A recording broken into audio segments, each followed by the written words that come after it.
Varicose veins కి సరైన చికిత్స కోసం సంప్రదించండి ఎవిస్ హాస్పిటల్. శ్రీమాత్రే నమః గురుగారు. శ్రీమాత్రే గురుగారు, మహాకుంభమేళ విశిష్టత గురించి తెలియజేస్తారా? శ్రీ గురుభ్యో నమః. శ్రీమాత్రే నమః. గంగా సింధు సరస్వతీ చ యమునా గోదావరి నర్మదా కృష్ణా భీమరథీ చ ఫల్గు సరయూ శ్రీగండకీ గోమతి కావేరీ కపిలా వరాహతనయా నేత్రావతీత్యాదయో నద్యశ్రీ హరిపాద పంకజ భవాః కుర్యాత్ సదా మంగళం.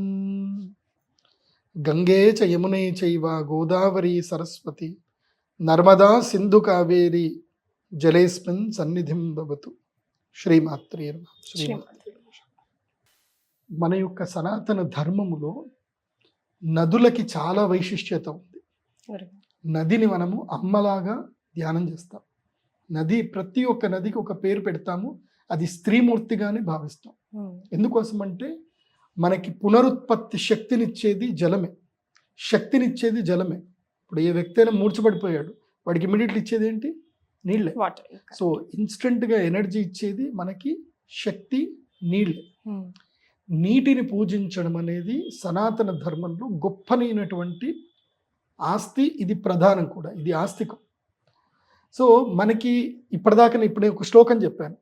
గంగా సింధు సరస్వతీ చ యమున గోదావరి నర్మదా కృష్ణ భీమరథీ చ ఫల్గు సరయూ శ్రీగండకీ గోమతి కావేరీ కపిలా వరాహతనయా నేత్రావతీత్యాదయో నద్యశ్రీ హరిపాద పంకజ భవాః కుర్యాద్రువం మంగళం. ఇన్ని నదుల పేర్లు ఉన్నాయి. సంస్కృతం చాలా గొప్పది. ఒక ఛందస్సు ప్రకారంగా పెట్టుకుంటే అన్ని గుర్తుంటాయి మనకి. ఆ ఫ్లోలో మనం చెప్పేసుకోవచ్చు. ఇన్ని నదుల్లో మన భారతదేశంలో అత్యంత శ్రేష్టమైనటువంటి నదులు రెండు. మొట్టమొదటి ప్రధానమైన నదుల్లో రెండు, గంగా, యమున. ఇవి తూర్పు సముద్రంలో కలుస్తాయి. ఇవి రెండు. గంగా నది ఒక దగ్గర పుడుతుంది, యమునా నది ఒక దగ్గర పుడుతుంది. కానీ గంగా మొదలు పుట్టినప్పుడు భాగీరథిగా ఉంటుంది. తర్వాత అలకనంద, ఇంకా చాలా నదులన్నిటిని కూడా కలుపుకొని చివరికి హరిద్వార్కి వచ్చేసరికి అది గంగా నదిగా మారుతుంది. అలాగే యమునా నది అక్కడెక్కడో పుడుతుంది. ఆ యమునా నది ప్రవహిస్తూ ప్రవహిస్తూ మనకి అలహాబాద్లో వచ్చి కలుస్తుంది. తర్వాత బద్రీనాథ్లో గుప్త సరస్వతి నది ఉంటుంది. అక్కడ సరస్వతి నది ఉంటుంది. బద్రీనాథ్లో మనం చూస్తాం సరస్వతి నది పుడుతుంది, మన కంటి ఎదురుగానే మాయమైపోతుంది. సరస్వతి నది అద్భుతమైన ప్రవాహం కనిపిస్తుంది, గులకరాళ్ళ మీద పడుతుంది, కనబడదు, ఇంకా మాయమైపోతుంది అక్కడ గంగా నది. అది సరస్వతి నది. సరస్వతి గుప్త నది, గుప్త శక్తిగా గుప్త నది అంటారు. సరస్వతి నది గుప్త నది. ఆ జగదంబ యొక్క శక్తి సరస్వతి మహాశక్తి. అందుకే జ్ఞానము గుప్తంగా ఉంటుంది అందరికి కూడా. అది మనము వాక్శక్తి ద్వారా ప్రకటించినప్పుడు మాత్రమే జ్ఞానం కనిపిస్తుంది. మౌనంగా ఉన్నామనుకోండి, జ్ఞానం కనిపిస్తుందా? కనిపించదు. మాట్లాడితేనే జ్ఞానం కనిపిస్తుంది. అలాగే ఈ సరస్వతి నది కూడా దుర్మార్గులకు దొరకకూడదు, ఇది అశుద్ధం కాకూడదు అని చెప్పి. ఎందుకోసం అంటే మనము ఇప్పుడు చూస్తున్నాం నదుల్ని ఎన్నిటిని మనం కాలుష్యం చేస్తున్నాం. యమునా నది అయితే భయంకరమైన కాలుష్యం. అది మన కార్తీక మాసంలో చౌట్ పూజలప్పుడు వెళ్తే కనుక మొత్తం నురిగే కంప్లీట్గా. స్నానం చేయాలంటే అందరికీ అసహ్యం వేసేటట్టుగా తయారైంది. సో నదుల్ని మనం పాడు చేస్తున్నాం. అందుకే ఋషులు ఏం చేశారు అంటే, ఏ నది అయినా పర్వాలేదు కానీ, ఏ నదికైనా ఒక శక్తి ఉంది కానీ సరస్వతి నది మాత్రం కాలుష్యం కాకూడదు. ఎందుకోసం అంటే జ్ఞానం. ఇప్పుడు నేను ఒక విషయం చెప్తున్నాను, ఈ యొక్క జ్ఞానం ఎక్కడి నుంచి? నాకు ఋషుల నుంచి ఇచ్చారు. ఈ మధ్యలో ఎవరైనా ఎదవలు వచ్చి ఈ జ్ఞానాన్ని మొత్తం పాడు చేశారనుకోండి, అది నెక్స్ట్ తరాలకు కూడా పాడైపోయిన జ్ఞానమే వస్తుంది తప్ప ఒరిజినల్ నాలెడ్జ్ రాదు. సో జ్ఞానాన్ని ఎప్పుడు కూడా మనము పాడు చేయకూడదు. కాబట్టి జ్ఞాన నది సరస్వతి నది. ఆ సరస్వతి నది ఏమో జ్ఞానప్రదము, గంగా నది ఏమో ఐశ్వర్యప్రదము. గంగా నది ఐశ్వర్యాన్ని ఇస్తుంది, యమునా నది అరిష్టాలు మొత్తం తీస్తుంది. యమునా నది ఎవరు? యమధర్మరాజు యొక్క సోదరి ఆమె. ఆమె తన యొక్క అందరికి పాపులందరికీ శిక్ష విధిస్తూ ఉంటే తాను తపస్సు చేసింది. ఇంతమంది పాపాత్ముల, ఇంతమంది బాధపడుతున్నారా, ఇప్పుడు మన ఇంట్లోనే మన ఇంటి పెద్దనో ఎవరో అందరికి హింసిస్తూ ఉంటే మనకి ఇంట్లో ఆ హింస చూసి చూసి బాధ అనిపిస్తూ ఉంటుంది. స్త్రీకి ఉన్న సహజ లక్షణం ఏంటంటే కారుణ్యం, మరి. మాతృతత్వం. ఆ యమునమ్మ తల్లి శివుణ్ణి గురించి ప్రార్థన చేసింది.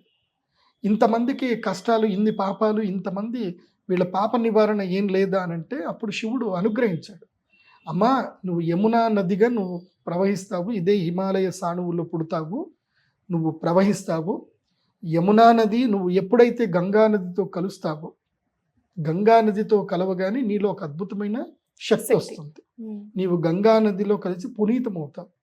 ఎవరైతే ప్రాయశ్చిత్తం అంటే తాము చేసిన తప్పులకు మనస్ఫూర్తిగా ప్రాయశ్చిత్త భావనతోటి ఎవరైతే వచ్చి పుష్కర కాలములో, కుంభకాలంలో, మహాకుంభ సమయంలో స్నానం చేస్తారో వాళ్ళకి పాపాలన్నీ కూడా తొలగిపోతాయి అని అనుగ్రహించాడు పరమశివుడు.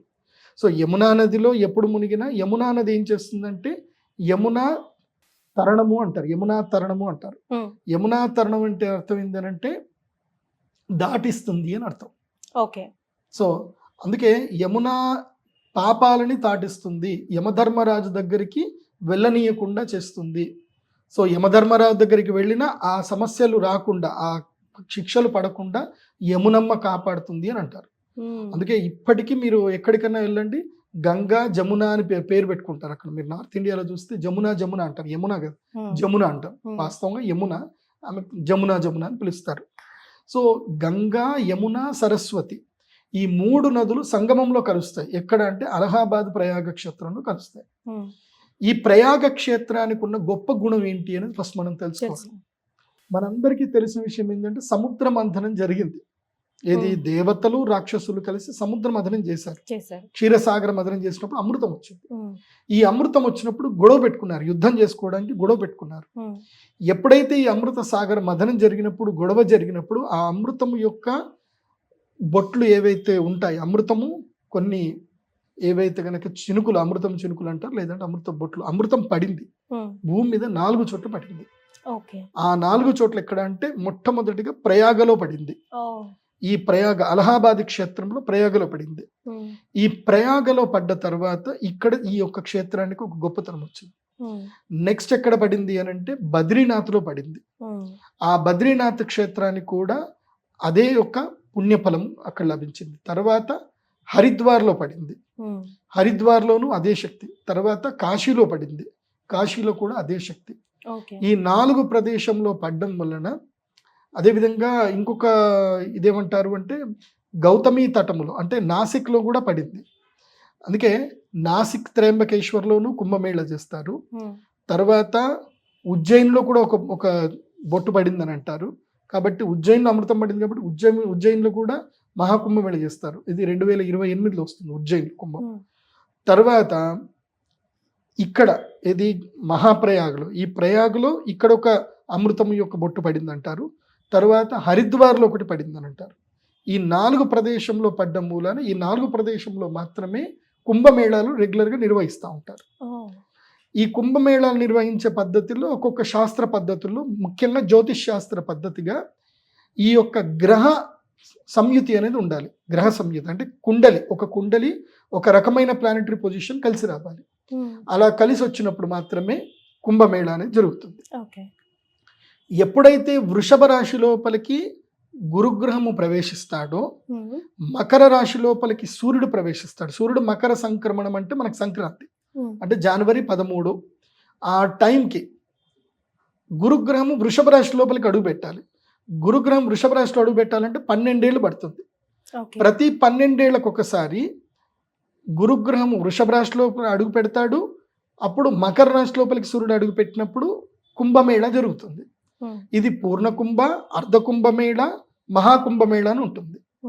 సో 12 సంవత్సరాలకు ఒకసారి వచ్చేది ఏంటంటే కుంభమేళ. ఈ 12 సంవత్సరాలు 10 సార్లు వస్తాయి. 120 సంవత్సరాలు గనక అవుతే అప్పుడు అది 120 సంవత్సరాలకు ఎలా జరుగుతుంది అని అంటే, వృషభ రాశిలో గురుగ్రహం వస్తాడు. వృషభ రాశిలో గురుగ్రహం వచ్చి తర్వాత మకర రాశిలో సూర్యుడు వచ్చి కుంభరాశిలో శని వస్తాడు. 30 సంవత్సరాలకు ఒకసారి కుంభరాశి లోపలికి శని వస్తాడు. సో ఈ కాంబినేషను 120 సంవత్సరాలకు ఒకసారి మాత్రం వస్తుంది. ఓకే. అంటే వృషభ రాశి లోపలికి గురువు, తర్వాత అదే టైంకి ఎగ్జాక్ట్గా మా కుంభరాశి లోపలికి శనిగ్రహం ఇది ఉండడము అనేటువంటిది 120 సంవత్సరాలకు ఒకసారి జరుగుతుంది. అలా జరిగినప్పుడే దాన్ని మహాకుంభమేళ అంటారు. సో ఈ మహాకుంభమేళము ప్రతి ఒక్క మనిషి జీవిత కాలములో ఒకసారి రావచ్చు, రాకపోవచ్చు కూడా. అందుకోసం అంటే 120 ఏళ్ళు ఎవడు బతకడు. మన అదృష్టం ఏమిటంటే ఈ 120 ఏళ్లకు సంబంధించిన ఒక్క మహాకుంభమేళ, మహాకుంభ అంటే అన్ని కుంభమేళాలకు ఇది రాజు అని అర్థం. అందుకే ప్రయాగరాజ్లో మాత్రమే చేస్తారు మహాకుంభమేళ. ఎందుకోసం అంటే ప్రయాగ రాజ్ అంటారు. ఏమంటారు? రాజ్. రాజ్ అంటే అర్థం ఏంది? అన్నిటికన్నా గొప్పది. తీర్థరాజం అని కూడా అంటారు. ఎందుకోసం అంటే బ్రహ్మదేవుడు యాగములు చేసినది ఇక్కడనే. ఈ యొక్క ఏవైతే నదీత్రయ కూటం ఏదైతుందో, సంగమం ఏదైతుందో, ఈ గంగా యమున సరస్వతి నది సంగమ స్థలంలోనే ఆ యొక్క బ్రహ్మదేవుడు యజ్ఞములు చేశాడు. ఈ సృష్టి యజ్ఞం చేసింది అక్కడ. కాబట్టి అక్కడనే ఈ యొక్క మహాకుంభమేళ జరగాలి అని నిర్ణయించబడింది. ఆ నిర్ణయించిన తర్వాత సనాతన ధర్మ సంరక్షణ గురించి చెప్పి 4 అఖాడాలకి బాధ్యత ఇవ్వడం జరిగింది. ఆ 4 అఖాడాలు ఇప్పటికీ ప్రయాగరాజ్లో ఉంటాయి. అవి అఖాడాలు.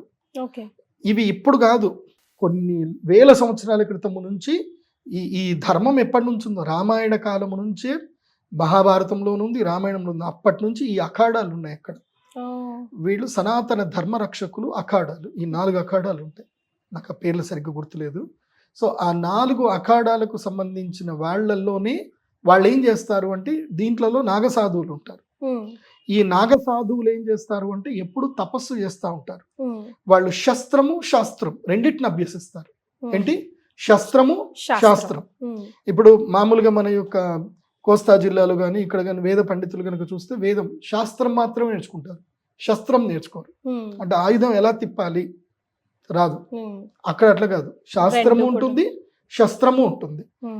నాగసాధువులు ఆయుధము తిప్పితే వాళ్ళకి ఒక 1000 మందిని గంటలో ఈజీగా చంపేస్తారు. వాళ్ళకి యుద్ధం చేయాల్సిన పరిస్థితి వస్తే అసలు వాళ్ళు ఏమైనా కేర్ చేయరు. వాళ్ళు కిరాతకంగా చంపుతారు. వాళ్ళకి అలా శస్త్రము శాస్త్రం 2 ఉండాలని చెప్పి పూర్వకాలములోనే వాళ్ళకి ఆ పద్ధతి నేర్పించేశారు. అలా చాలా మంది నాగసాధువులుగా మారిపోతా ఉంటారు.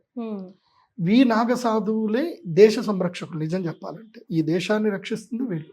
ఒకప్పుడు కాశీలో పూర్తిగా ఎవరైతే ఇస్లామిక్ వాళ్ళు వచ్చేసి కాశీ క్షేత్రాన్ని మొత్తం భ్రష్టుపరచడానికి నాశనపరుస్తూ ఉంటే అప్పుడు ఈ నాగసాధువులు యుద్ధం చేసి కాశీని మళ్ళీ ఆక్రమించేసుకున్నారు పూర్తిగా.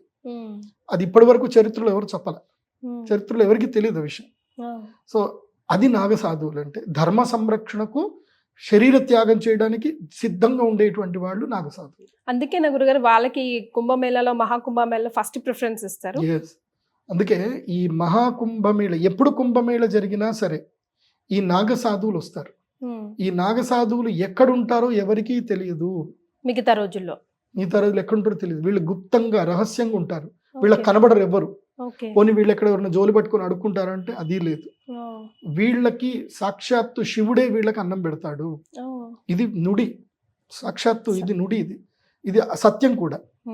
వీళ్ళు ప్రయాణం ఎట్లా చేస్తారో ఎవరు తెలియదు. ఇప్పుడు మనము ప్రయాగరాజ్లో ఉంటాం. ఏ ఒక్క నాగసాధువు కూడా బస్సులో వచ్చినట్టు కనబడ్డు. నడుచుకుంటూ వస్తారు, మనకి కనబడ్డప్పుడే నడుచుకుంటూ ఉంటారు. తర్వాత మీరు ఊరవతలేళ్ళు ఎక్కడ చూడండి ఏ నాగసాధువు కనబడ్డు. అంతర్ధానం అయిపోతారు, మాయమైపోతారు. మహాశక్తి సంపన్నులైనటువంటి గొప్ప గొప్ప నాగసాధువులు వస్తారు. ఈ నాగసాధువు అంటే అర్థం ఏంటో చాలా మందికి తెలియదు. నాగ అంటే పాములు అనుకుంటారు. నాగసాధు అంటే పాములు సాధులు కాదు. అగ అంటే నగచ్చతి ఇది నాగ అంటే ఏదైతే కదలదో దాన్ని నాగము అంటారు. నాగము నగము అంటే అర్థం ఏంటంటే పర్వతం. వీళ్ళు పర్వత ప్రాంతము లోపల హిమాలయ సానువుల్లోనూ వింధ్య పర్వతాల్లోనూ ఆరావళి పర్వతములోనూ వీళ్ళు సూక్ష్మ రూపంలో ఉంటారు. వీళ్ళు కొంతమంది వృక్ష రూపంలోకి మారిపోతారు, తర్వాత కొంతమంది యోగ నిద్రలోకి వెళ్ళిపోతారు. మీకు ఎవరైనా తారసపడ్డారా గురుగారు? అలాంటి వాళ్ళు ఉన్నారు, మహానుభావులు చాలా మంది ఉన్నారు. వాళ్ళు అద్భుతాలు చేస్తారు. ఈ నిమ్మకాయలు లేపడాలు, గాల్లో ఉంగరాలు తీసేది ఇవి కాదు. వాళ్ళు ఇలా నీ నెత్తి మీద చేయి పెడితే నీ భవిష్యత్తు గతం అంతా కూడా వాళ్ళకి తెలిసిపోతుంది. అంత శక్తి ఉంటుంది వాళ్ళకి. అసలు వాళ్ళ దర్శనం చేసుకోవాలి అంతే. ఈ మహాకుంభంలో వెళ్ళి వాళ్ళ దర్శనం చేసుకోవడమే పుణ్యం. అలాంటి నాగసాధువులు ఉంటారు. ఇవన్నీ చిల్లర మ్యాజిక్లు వాళ్ళు చెయ్యరు. వాళ్ళదంతా శాస్త్ర చింతన చేస్తారు, శివుడి గురించి మాట్లాడతారు. ఇవన్నీ ఉండవు వాళ్ళకి. నీ ఈతి బాధలు చెప్పుకోవడాలు, ఇవి డబ్బులు అడగడాలు ఉండవు వాళ్ళకి. అసలు వాళ్ళ డబ్బును అసలు కేర్ చేయట్లేదు, విసిరి పారిస్తారు. మీరు సంధించిన మొదటి ప్రశ్న ఏదైనా ఉందా వాళ్ళని? మీకు వాళ్ళని చూడంగానే అడగాలి అనిపించి అడిగి ఏముంది, జీవితం అంటే ఏంటి అని అడిగారా మీరు? ఓకే. అడిగితే నేనేంటి, నా జీవితం ఏంటి, నా కారణం ఏంది అని అడిగా. You got the answer? నాకు ఆన్సర్ వచ్చింది. నాకు ఈ రుద్రశూలం కూడా ఇచ్చారు. అవును, మీరు చెప్పారు. నాకు రుద్రశూలం ఇచ్చింది వారు నాకు రుద్రశూలం ఇచ్చి, ఇది లోక కళ్యాణం కోసము నీ జ్ఞానం ఉపయోగపడుతుంది, కాకపోతే ఒక ఏజ్ చెప్పారు, ఆ టైంకి నువ్వు మా దగ్గరికి వచ్చేస్తావు, నా దగ్గర ఉండాలి, మా దాంట్లోకి వచ్చేస్తావు నువ్వు అని చెప్పారు. ఆ టైం వస్తుంది ఇంకా. సో ఎక్కడి వరకు మీరు ప్రజలకి నువ్వు లోక కళ్యాణం చేయ వరకు అక్కడి వరకు చెయ్యాలి. చేసిన తర్వాత ఒక సమయం వస్తుంది, నా నుంచి నీకు సందేశం వస్తుంది, ఆ సందేశం రాగానే నువ్వు రావాలి, తర్వాత ఇంకా సాధన చేయాలి అని చెప్పి వచ్చింది. అందుకే నాకు రుద్రశూలం వచ్చిన తర్వాతనే నేను అందరికీ ప్రజల లోపలికి వచ్చాను. అప్పటిదాకా నాకు అంత ఇది లేదు, ప్రాస్పరిటీ అనేది అంత రాలేదు. అప్పటిదాకా చాలా ఇబ్బందుల్లో ఉన్నాను. రుద్రశూలము నాగసాధువులు నాకు ఇచ్చారు. ఆయన ఇచ్చిన తర్వాత నేను దండం పెట్టి సరే గురూజీ అని చెప్పి ఇలా చూసే లోపల మాయమైపోయారు. ఆయన ఎక్కడ కనబడలేదు నాకు. ఇచ్చారు, అంతర్ధానం అయిపోయారు. కేదార్నాథ్ దగ్గర జరిగింది, నాకు వాస్తవంగా జరిగింది. సో మరి ఇప్పుడు రాబోతున్న ఈ మహాకుంభమేళాని మేమంతా కామన్ పబ్లిక్ ఎలా యూటిలైజ్ చేసుకోవాలంటారు? మేము ఎలా వెళ్ళాలి, ఎప్పుడు, ఎందుకు, ఎలా, హూ ఆల్ ఆర్ ఎలిజిబుల్, అలాంటి విషయాలు. పుట్టిన చంటి పిల్లాడి దగ్గర నుంచి, అంటే 3 నెలల చంటి పిల్లాడి దగ్గర నుంచి కాటికి కాలు దూసే ప్రతి ఒక్కడి వరకు అందరూ కూడా ఈ మహాకుంభమేళలో వెళ్ళి అక్కడ స్నానం చేయాల్సిందే. డుబ్కి కొట్టాలి, 3 మునకలు మునగాలి, స్నానం చేయాల్సిందే. అక్కడ మెయిన్గా స్నానమే. ఇంకా మీరు శ్రాద్ధములు ఏం చేస్తారా, లేకపోతే వేణిదానం చేస్తారా, అదంతా తర్వాత మ్యాటర్. అది నాట్ రెగ్యులర్గా ఎప్పుడైనా చేసుకోవచ్చు. శ్రాద్ధములు ప్రయాగరాజ్లో తప్పకుండా శ్రాద్ధం చేయాలి, అది ఎప్పుడైనా చేయొచ్చు. వేణిదానం చేయాలి. ఆడవాళ్ళు వెంట్రుకలు కేవలం ఒక్క దగ్గర మాత్రమే తీసే ప్లేస్ ఉంది, అది కేవలము ప్రయాగరాజ్ మాత్రమే, ఇంకెక్కడ వేణిదానం చేయడానికి లేదు. ఆడవాళ్ళు తిరుపతిలోకి వెంట్రుకలు కట్ చేయకూడదు, ఎక్కడ వెంట్రుకలు కట్ చేయకూడదు. ఎక్కడ వెంట్రుకలు కట్ చేసినా భర్తకి ఆయుష్ నష్టం. అదే ప్రయాగరాజ్లో వెంట్రుకలు ఇస్తే భర్తకి ఆయుష్ వర్ధనం. అక్కడ మాత్రమే వేణి దానం అంటారు. వేణి అంటే జడని అక్కడ మాత్రమే దానం చేయాలి. అక్కడ ఎందుకు గురుగారు అట్లా? అది ఒక పద్ధతి, చెప్తాను, అది తెలుసుకొని. ఇప్పుడు మనం పుష్కరాల దగ్గర ఉన్నాం, పుష్కరాల్లో కాబట్టి పుష్కరంలో వెళ్ళి స్నానం చేయడం ప్రధానమైంది. అయితే చాలా మందికి నేను చెప్పేది ఏంటంటే జాగ్రత్తలు కొన్ని చెప్తాను. ప్రయాగరాజ్ అంటే మీరు ట్రైన్లో వెళ్ళొచ్చు, ఫ్లైట్లో కూడా వెళ్ళొచ్చు. ప్రయాగరాజ్ వెళ్ళారంటే ఇక్కడ ప్రయాగరాజు, కాశీ, తర్వాత అయోధ్య, ఇవన్నీ దర్శనం చేసుకొని వస్తే మంచిది. అక్కడ దగ్గరనే అన్నీ ఉంటాయి. మధుర అక్కడే ఉంటుంది, బృందావనం అక్కడే ఉంటుంది, కాశీ ఉంటుంది. ఇదంతా ఒక ప్యాకేజ్ చేసుకోండి, చక్కగా వెళ్ళండి. అయితే ఈ యొక్క 3 నదులు ఎక్కడైతే సంగమం కలుస్తుందో అక్కడనే స్నానం చేయాలని చాలా మంది పట్టుబడి పడతారు. ఏమక్కర్లే, ఆ సంగమం తర్వాత కింద మీరు దాదాపు 30 కిలోమీటర్ల దగ్గర ఎక్కడ పోయినా స్నానం చేసినా నష్టం లేదు. ఎందుకోసం అంటే ఇప్పుడు నాకు తెలుసు, ఆ మధ్య కాలంలో గోదావరి పుష్కరాలు జరిగినప్పుడు తొక్కిసలాట జరిగింది, చాలా మంది చనిపోయారు. చనిపోయినప్పుడు చాలా మంది గురుగారు చాగంటి కోటేశ్వరరావు గారి మీద విమర్శలు చేశారు. మీరు చెప్పారు అదే తీర్థంలోని స్నానం చేయాలని మీరు చెప్పారు, అందుకే అక్కడికే వచ్చారు అని చాలా మంది అన్నారు. అది కాదు, ఆయన ఉద్దేశం వేరే ఉంటాయి. అందరూ స్నానం చేయండి, మంచిగా ఉండండి అని ఆయన చెప్పారు. సో అందరి యొక్క అర్థం చేసుకునే విధానం తప్పింది. ఇప్పుడు కూడా నేను చెప్పేది ఏంటంటే, ఇప్పుడు పుష్కరాలకు అందరూ వెళ్ళండి. గౌరవ ప్రధానమంత్రి నరేంద్ర మోదీ గారు కూడా పిలిచారు అందరినీ. అట్లాగే గౌరవ ముఖ్యమంత్రి, ఉత్తరప్రదేశ్ ముఖ్యమంత్రి శ్రీ యోగి ఆదిత్యనాథ్ గారు కూడా పిలిచారు అందరినీ మహాకుంభకి రమ్మని చెప్పారు. కాకపోతే మన విచక్షణ ఏంటంటే, మహాకుంభ ఉద్దేశం ఏంటి, మనం నదిలో స్నానం చేయడం అనేది మన యొక్క ముఖ్య ఉద్దేశం. కాబట్టి ఎక్కడైనా మంచి ప్లేస్ చూసుకోండి, గూగుల్ మ్యాప్లో సెర్చ్ చేసుకోండి, అక్కడికి చక్కగా వెళ్ళండి, స్నానం చేయండి. తర్వాత ఈ కుంభలో ఏదైతే అఖాడాలు అందరూ ఉంటారో వాళ్ళందరికీ వచ్చి దర్శనం చేసుకోండి, వాళ్ళు ఏమైనా ప్రసాదాలు ఇస్తే స్వీకరించండి, అది చేసుకోండి. కాకపోతే క్రౌడ్లో ఇరుక్కోవద్దు. మరి క్రౌడ్లో ఇరుక్కొని మళ్ళీ ఎందుకురా జోషి గారు చెప్పారు మనం వచ్చేసాంరా ఇరుక్కుపోయాంరా అన్న బాధ ఉండకూడదు.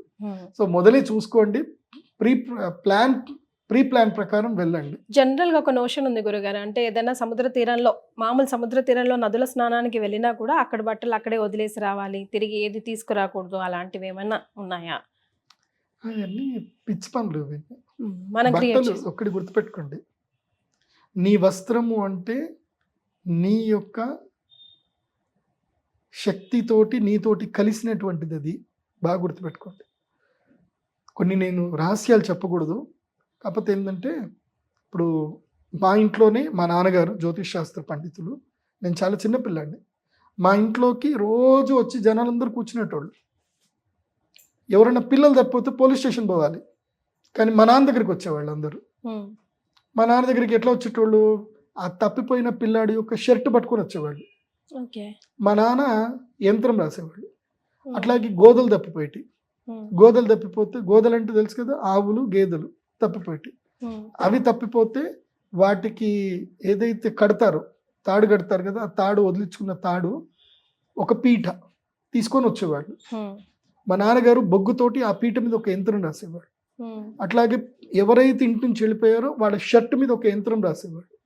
ఈ షర్ట్ ఇంట్లో వెళ్ళి ఒక మూలకు వేసేసి అగరబత్తి పొగ చూపించి అక్కడనే పెట్టండి, ఇంకొక యంత్రం రాసేవాడు మా నాన్నగారు. రాసి బూర్జపత్రం అని ఒకటి ఉంటుంది, బూర్జపత్రం మీద యంత్రం రాసి ఆ పిల్లవాడు ఎప్పుడు పుట్టాడు, వాడి డేట్ ఆఫ్ బర్త్ టైం ప్రకారం వాడి జాతకం, ఒకవైపు వాడి జాతకం, వెనక వైపు యంత్రం, ఇవి రెండు రాసి ఇంటి దగ్గర బయట గుమ్మాన్ని కట్టండి, ఇది ఎలా తిరిగితే వాడు అట్లా ఇంటికి వచ్చేస్తాడని చెప్పేవాడు. తర్వాత ఈ ఆవులు గేదెలు తప్పిపోతాయి కదా, వాటికి కూడా ఆ పీట మీద కట్టి, ఆ పీటకి ఏదైతే వాటి యొక్క అణుగు తాడు ఉంటుందో ఆ తాడు కట్టి అది ఎక్కడి నుంచి పోయిందో అక్కడ పెట్టండి, దాన్ని ఎక్కడ రెగ్యులర్ కడతారో అక్కడ పెట్టండి, అదే వస్తుంది అని చెప్పేవాళ్ళు.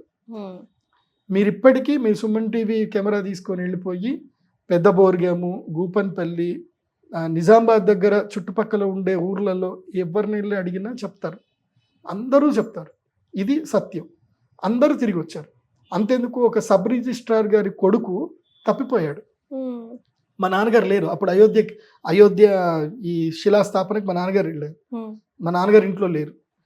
నా దగ్గరికి వచ్చి ఏడుస్తూ కూర్చున్నారు వాళ్ళు, ఏం చేయాలి, సబ్ రిజిస్ట్రార్ అంటే పెద్ద ఆయన అయిపోయారు, ఆయన వచ్చి రావడం ఏంది, ఏం కథ అని. అప్పుడు మా అమ్మంది, ఏం పర్లేదు మీరు ధైర్యంగా ఉండండి అని నన్ను పిలిచింది. అప్పుడు పిలిచి ఆ పుస్తకం తీయని, మా ఇంట్లో గ్రంథం ఉంది, ఆ గ్రంథం తీసి ఆ పుస్తకంలో ఈ పేజీలో ఉంటే చూడు, అది చూసుకుంటే ఇక్కడ రాయను, జపం చేయి, ఫస్ట్ గాయత్రి మంత్రం జపం చేసుకొని మంత్రం జపం చేయించి నాతో రాయించింది. ఫస్ట్ టైం మా అమ్మ కూడా రాయొచ్చు కానీ చెప్పలే, నాతో రాయించింది, నేను రాసిచ్చా.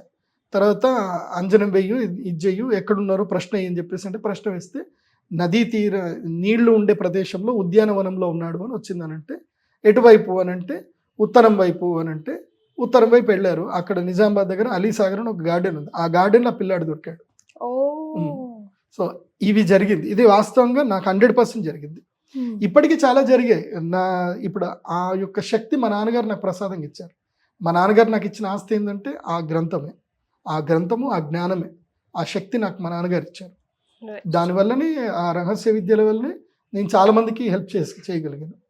కాబట్టి ఇలాంటి రహస్య విద్యలు తెలిసిన మహానుభావులు చాలామంది అక్కడికి వస్తారు. కాకపోతే నాకు తెలిసిన మహానుభావులు కొంతమంది ఉంటారు, వాళ్ళు దేన్ని ఆశించరు పెద్దగా. వాళ్ళు మీకు ధర్మం ఎలా కాపాడాలి అని మీకు ఏమైనా ఆర్డర్లు చేస్తారు, ఆ ఆర్డర్లు ఫాలో అవ్వండి. ఏదైనా గుడి కట్టు అని చెప్తే గుడి కట్టాల్సిందే, ఏదైనా ఈ పని చెయ్యు, ఇంతమందికి అన్నం పెట్టు అంటే అన్నం పెట్టాలి, ఇట్లా చేయాల్సి వస్తుంది, తప్పదు. సో అలా మహాకుంభకి వెళ్ళండి, అందరూ స్నానం చేయండి, అక్కడ నుంచి అన్ని దర్శనం చేసుకుంటూ రండి, అంతా మేలు జరుగుతుంది. గురుగారు ఎప్పటి నుంచి ఎప్పటి వరకు ఉంటుంది ఇది మహాకుంభమేళ? ఎప్పుడు ప్రారంభమవుతుంది అని అంటే పుష్య పౌర్ణమి రోజు, అంటే జనవరి 13వ తారీఖు 2025 పుష్య పౌర్ణమి రోజు ప్రారంభమవుతుంది. ఆ రోజు ప్రప్రథమంగా నాగసాధువులు బ్రహ్మ ముహూర్తము లోపల నాగసాధువులు మొదలు సంకల్పము, హారతి అన్ని ఇచ్చి నాగసాధువులందరూ దిగుతారు, వాళ్ళ ఆయుధాలతోటి వాళ్ళు దిగుతారు. దిగి వాళ్ళందరూ స్నానం చేసిన తర్వాత వాళ్ళు ఆజ్ఞ ఇస్తారు, ఇప్పుడు చేయండి అని. అప్పుడు మనం అందరం వెళ్ళి, నార్మల్ జనాలందరూ వెళ్ళి స్నానం చేయాలి. మొదలు అఖాడా వాళ్ళు స్నానం చేస్తారు. ఎందుకోసమంటే వాళ్ళ యొక్క తపశక్తిని ఆ నీళ్ళ లోపల వదులుతారు వాళ్ళు. మనందరి కోసమని వాళ్ళ తపశక్తిని ఇస్తారు అక్కడ. ఆ తర్వాత మనము దిగి స్నానం చేయడము. ఇక్కడ స్నానం చేయాల్సింది 5 సార్లు స్నానం చేయాలి రూల్ ప్రకారం. 5 సార్లు ఈ డుబ్కీలు కొట్టాలి తప్పకుండా. అందులోపల మీ శక్తి కొలదు, ఒకసారి కొట్టినా చాలు. 5 సార్లు మునగాలంటున్నారా లేకపోతే 5 డిఫరెంట్ టైమ్స్? ఓకే. సో ఇది మహాకుంభమేళంలో 5 ఈవెంట్స్ ఉంటాయి. అందులోపల పుష్య పౌర్ణమి జనవరి 13వ తారీఖు, తర్వాత జనవరి 14 మకర సంక్రమణం, మళ్ళీ నెక్స్ట్ డే మకర సంక్రమణం, మకర రాశి లోపలికి సూర్యుడు అడుగుపెట్టినప్పుడు, తర్వాత వసంత పంచమి, తర్వాత రథసప్తమి, ఆ తర్వాత వచ్చేటువంటి శివరాత్రి, మాఘ అమావాస్య. సో ఈ 5 సార్లును మునగాలి తప్పకుండా. అందుకే నాగసాధులు అక్కడే ఉంటారు, వాళ్ళు ఇంకా జరగరు. ఇంకా అఖాడాలు అందరు టెంట్లు వేసుకుని ఉంటారు. వీళ్ళు 45 రోజులు అక్కడే ఉంటారు. జనవరి 13 నుంచి ఫిబ్రవరి 28 దాకా అక్కడే ఉంటారు. పోయినసారి 2019లో కుంభమేళ జరిగినప్పుడు అది పూర్ణ కుంభమేళ జరిగినప్పుడు ఎంతమంది వచ్చారు తెలుసా? ఇడ్ యు హ్యావ్ ఎనీ ఐడియా? 30 కోట్ల మంది జనాలు వచ్చారు. లైక్ ఆల్మోస్ట్ ఇండియా 30 కోట్ల మంది. ఒక దేశం, వేరే దేశాలు భారతదేశంలో ఉన్న 150 కోట్లు అనుకుంటే ఇప్పుడు 50 కోట్ల మంది వస్తారు. అంటే సగానికి సగం భారతదేశం అక్కడికి వస్తుంది. ఇప్పుడు ఉత్తరప్రదేశ్లో జరిగే ఈ వరల్డ్లో అతి పెద్ద ఈవెంట్ ఇది. మొత్తం ప్రపంచంలోనే జరిగే చాలా పెద్ద ఈవెంట్ ఇది. వరల్డ్ వైడ్గా ఎవరెవరు ఎక్కడున్నా వాళ్ళు వస్తారు. చాలా పెద్ద ఈవెంట్. కాబట్టి ప్లాన్గా వెళ్ళండి. లెస్ లగేజ్, చాలా తక్కువ లగేజ్, అలా వెళ్ళి ఇలా వచ్చేసేయాలి. మరీ లగేజ్లు పట్టుకొని తిరిగి అట్లా వద్దు. ఈజీ ఈజీ రా అంతే. అయితే ఇందాక మీరు అడిగారు బట్టలు వదిలేయొద్దని. యాక్చువల్లీ బట్టలు ఎందుకు వదిలేయొద్దు అనేది ఇప్పుడు అదే చెప్తున్నా మీకు. ఆ బట్టలతోటే వాళ్ళని మేము రాబట్టే వాళ్ళం. అదే బట్టలు దుర్మార్గుల చేత పడితే జీవితాలు నాశనం అవుతాయి. కాబట్టి మీరు ఇంకోటి, అది తప్పు కూడా. ఎక్కడ పడితే అక్కడ చెత్త అట్లా పాడేయకూడదు. ఇప్పుడు అయ్యప్ప దీక్షలు చేస్తారు, అక్కడనే వాళ్ళ పంచలు అవన్నీ కూడా పాడేసి వస్తున్నారు. తప్పు చేయకూడదు అట్లా. మనం ఎప్పుడు కూడా ప్రకృతికి హాని చేయకూడదు. కాలుష్యముని మనం ఎప్పుడు పెంచకూడదు. గుర్తుపెట్టుకోండి. మీరు ఇంటికి రండి, మీ బట్టలు అక్కడ ఉన్నవి మడత పెట్టండి, లేదంటే ఆరేయండి. ఆరేసిన తర్వాత ఇంటికి తెచ్చుకున్న తర్వాత మీకు ఇష్టం ఉంటే ఆ బట్టలు వేసుకోండి, లేకపోతే వాటిని కాల్చేయండి. కానీ వేరే వాళ్ళు ఎవరికి ఇవ్వకూడదు. వాస్తవంగా చెప్పాలంటే మనము వేసుకున్న వస్త్రాలు ఉతకకుండా ఎవరి చేతికి ఇవ్వకూడదు. ఉతికిన తర్వాత నువ్వు ఎవరికైనా దానం చేయాలనుకుంటే ఉతికిన తర్వాత, ఉతకకుండా ఎవరికి దానం చేయకూడదు. ఉతికిన తర్వాత కూడా దాంట్లో ఉన్న మీ మాలిక్యూల్స్ ఏవైతే డెడ్ అవ్వాలి. ఒక 15 రోజులైనా ఆగిన తర్వాత ఇవ్వాలి. నేనైతే ఇవ్వద్దని చెప్తాను. నేను ఇప్పుడు నాకు శాస్త్రం తెలుసు కాబట్టి, స్త్రీలు చాలా పెద్ద తప్పు చేస్తారు. ఇది ప్రత్యేకంగా చెప్తున్నాను, దీంట్లో కాకుండా గుర్తుపెట్టుకోండి. స్త్రీలు ఈ మెన్స్ట్రువల్ ప్యాడ్స్ అన్ని కూడా ఇష్టం వచ్చినట్టుగా పాడేస్తారు. మన శాస్త్ర పద్ధతి ఏంటంటే మెన్స్ట్రువల్ ప్యాడ్స్, బట్టలు, పూర్వకాలంలో బట్టలు ఉండేటివి ఉతుక్కునేవాళ్ళు, లేదు అంటే కాల్చేసేటువంటి వాళ్ళు. ఇప్పుడు కూడా చెప్తున్నాను, మెన్స్ట్రువల్ ప్యాడ్స్ ఎక్కడ పడితే అక్కడ పాడేయకండి. ఇంట్లో ఏదన్నా ఉంటే కాల్చేది ఏదైనా ఉంటే అందులో వేసేసి కాల్చేసేయండి. కానీ మాత్రం అది ఎవరి చేతి పడకూడదు. స్త్రీ యొక్క ఋతుక్రమానికి సంబంధించిన దాన్ని కుక్క గనక నాకిన వాసన చూసినా ఆ స్త్రీకి ఎంత కష్టం వస్తుంది అని అంటే చాలా కష్టం వస్తుంది చెప్తున్నాను. ఆ స్త్రీ తన జీవితంలో ఎక్స్పెక్ట్ చేయటం అన్ని దారుణాలు జరుగుతాయి. కుక్క నాకూడదు. చాలా ఉంటాయి, ఇవన్నీ కూడా చెప్తే అంత బాగుండదు. కాబట్టి నేను అందరికీ అమ్మలకు చెప్పేది ఏంటంటే, మీరందరూ అమ్మవార్లే, కాకపోతే ఆ ఋతుక్రమానికి సంబంధించిన వస్త్రంలో ఏవైతే ఉన్నదో కాల్చేయండి. కాల్చేయడమే మంచిది. దాన్ని ఎక్కడో చెత్తబుట్లో పాడేయడం, నాకు సంబంధం లేదు కానీ డస్ట్బిన్లో పాడేయడం మాత్రం దయచేసి చేయకండి. అది దుర్మార్గుల చేతిలో పెడితే మీ జీవితాలు పాడైతాయి. Such a valuable information, Gurugaru. Srimatri.